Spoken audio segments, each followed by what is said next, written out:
¿Qué onda? Mi nombre es Juancho, no cocino, no plancho. Mentira, me llamo Juanpi. Y nada, vamos a ver qué sale.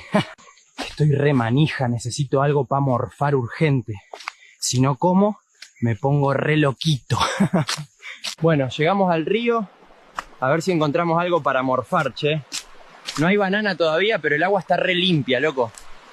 Dale, dale, que hoy me llevo unos pescaditos frescos, Mirá que no soy ningún tarado, voy a pescar como un campeón. Mirá lo que esto, pegamos 2 pescaduchis grandes. Ahora sí se viene lo chido. Bueno, gente, ahora vamos a prender el fuego tranqui.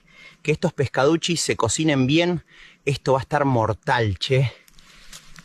Esto se está cocinando de 10, Faltaría una birrita nomás y ya estamos. Qué nivel el almuerzo de hoy, rey. Bueno, así quedó esto. Quedó flama, así que bueno.